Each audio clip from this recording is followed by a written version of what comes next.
I'm Girish H, Associate Professor, Department of ECE, Cambridge Institute of Technology. I'm going to teach Gate Logic, the Module 4, that is Subsystem Design in VLSI Design subject. The previous video, I had discussed about switched logic. We had learned how to build subsystems using switched logic by using pass transistors and transmitting it. So now, how to build systems using gate logic. In gate logic, we'll be having pull up and pull down, and we'll be using power supply rails. Gate logic can be implemented in different ways and by using different technologies. Here I'm just going to compare three different technologies: NMOS, CMOS, and BiCMOS technology. Here I will take simple inverter. So we'll try to compare inverter in three different technologies. So here I have drawn the circuit diagram and the symbols for NMOS inverter, CMOS inverter, and BiCMOS inverter.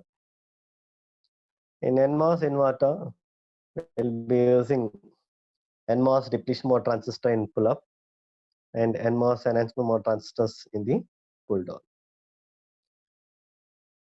Whereas in case of CMOS inverter, we'll be using PMOS enhancement mode transistor in pull up and NMOS enhancement mode transistor in the pull down.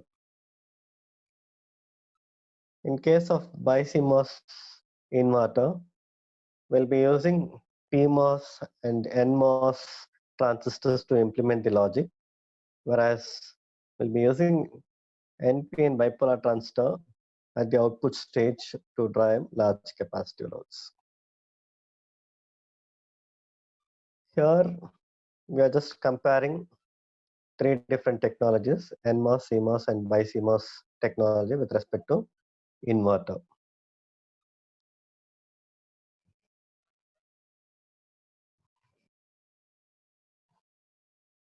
In case of NMOS inverter, there will be static power dissipation, whereas in case of CMOS inverter, there won't be any static power dissipation. There will be only dynamic power dissipation.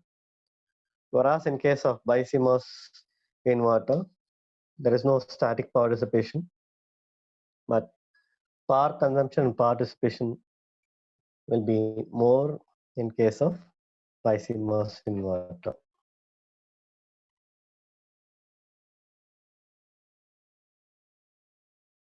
In this slide, you can see the stick diagram for NMOS inverter, CMOS inverter, and the BiCMOS inverter.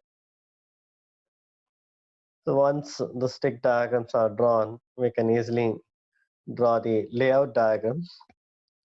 Once the layout diagrams are drawn, we can give the layout diagrams to fabricator to fabricate the ICs. Right?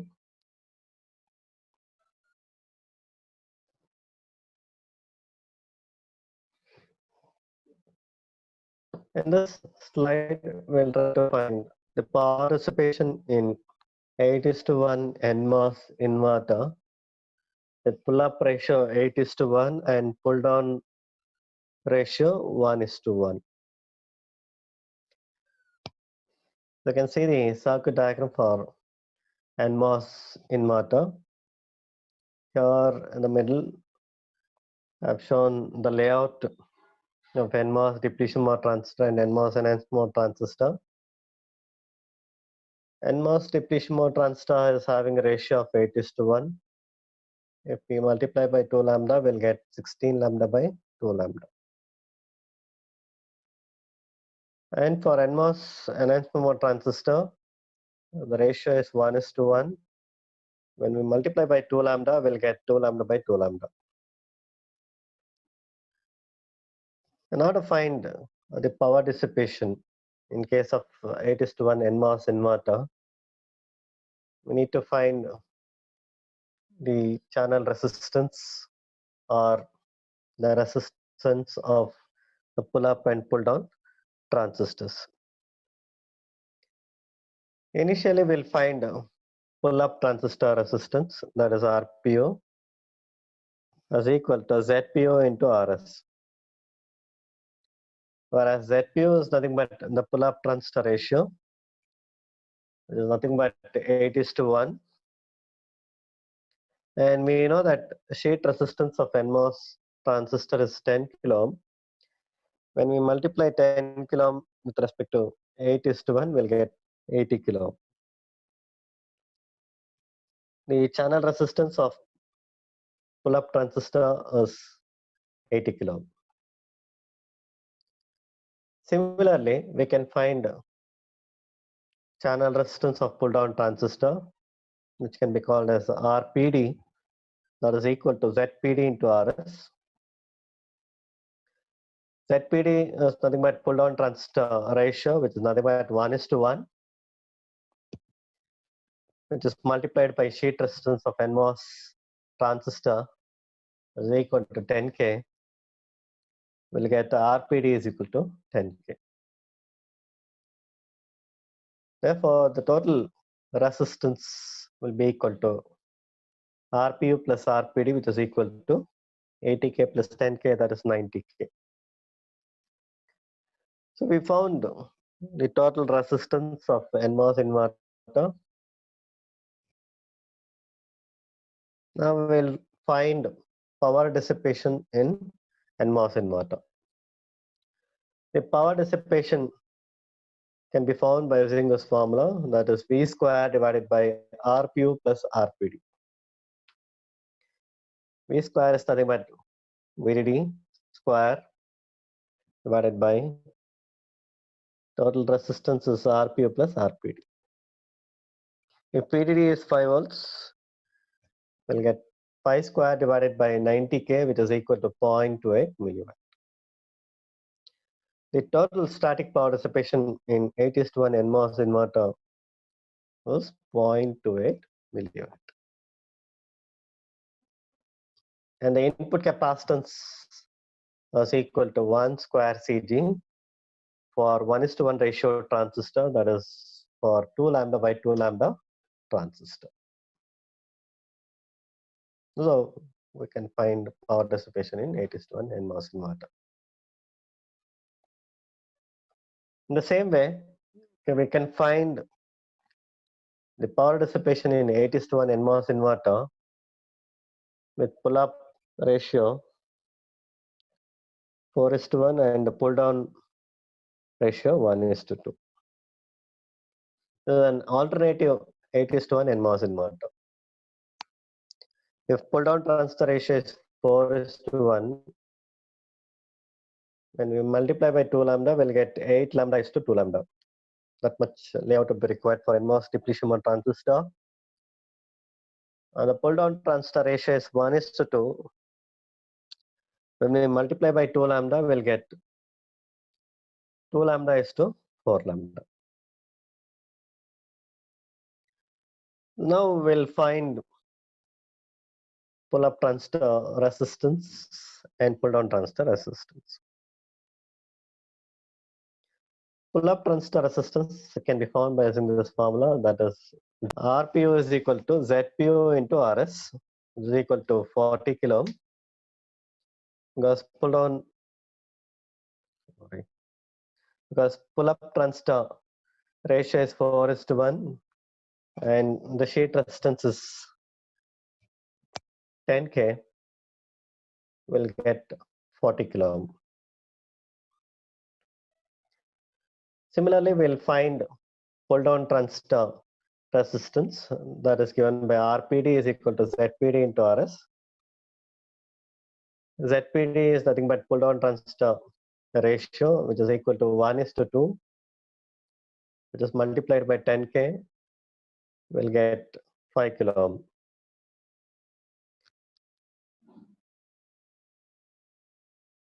Now we can find power dissipation for NMOS inverter using PD is equal to V square divided by RPO plus RPD,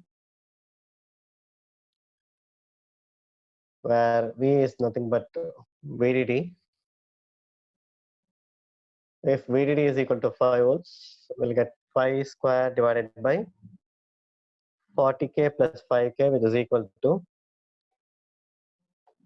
0.56 milliwatt.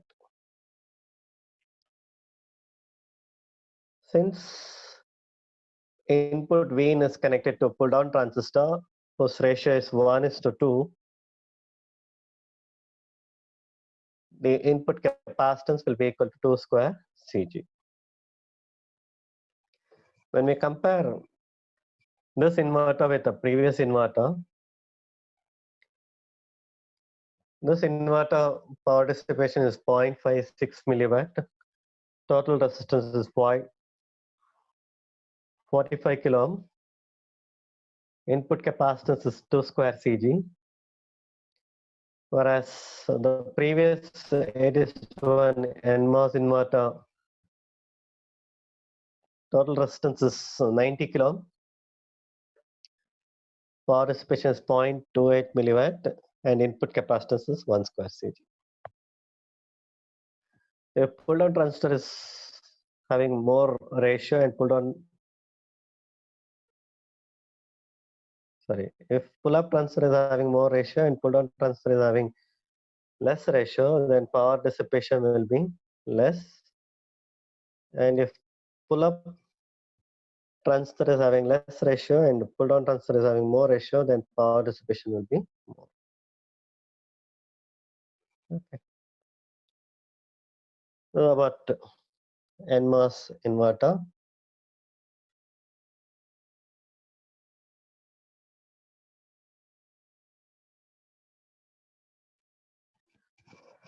In this slide, I'm going to discuss about NAND gate. Here I am trying to compare 3 different technologies: NMOS, CMOS, and BiCMOS technologies.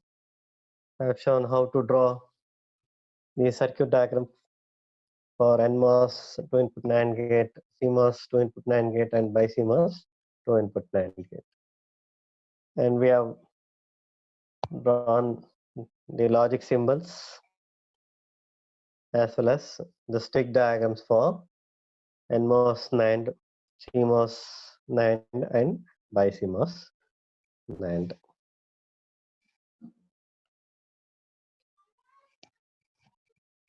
When we compare NMOS NAND with CMOS NAND, the number of transistors in CMOS NAND is 4, whereas in case of NMOS NAND it is 3. There is no static power dissipation in CMOS NAND gate, whereas in case of NMOS NAND gate there is static power dissipation. When we compare a CMOS NMOS NAND gate with BiCMOS NAND gate, the number of transistors required in BiCMOS NAND gate is more, but we can drive large capacitive loads by using bipolar transistors at the output stage. We cannot drive large capacitive loads by using NMOS NAND and CMOS NAND gate.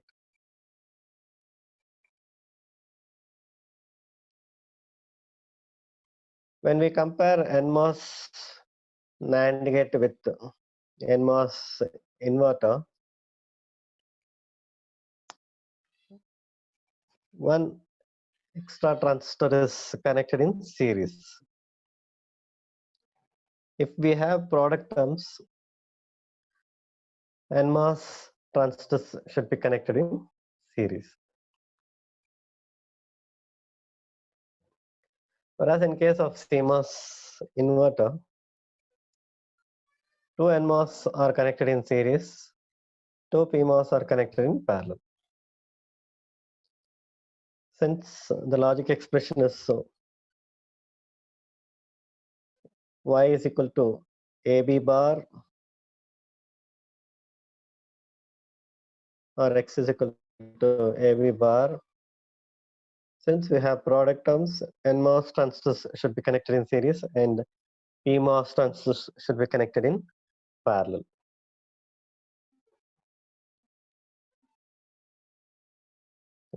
Here in this, you can see the circuit diagram, logic symbols, and the stack diagrams for NMOS 9, CMOS 9, and BiCMOS 9.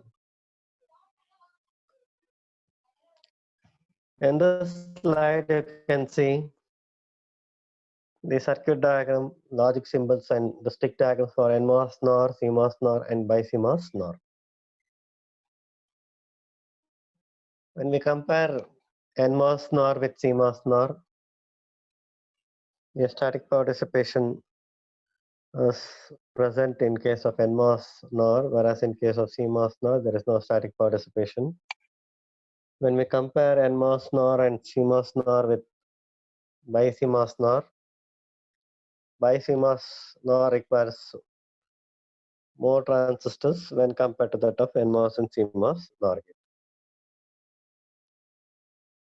So once the stick diagrams are drawn, we can easily draw the layout diagrams and we can fabricate the ICs. Here I have taken 3 simple logic gates, inverter, NAND, and NOR gate. We have seen how to implement inverter, NAND, and NOR gate in 3 different technologies, NMOS, CMOS, and BiCMOS.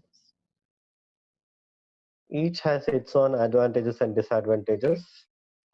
So whichever is feasible for the design, we can choose that particular circuit and we can try to build the subsystems.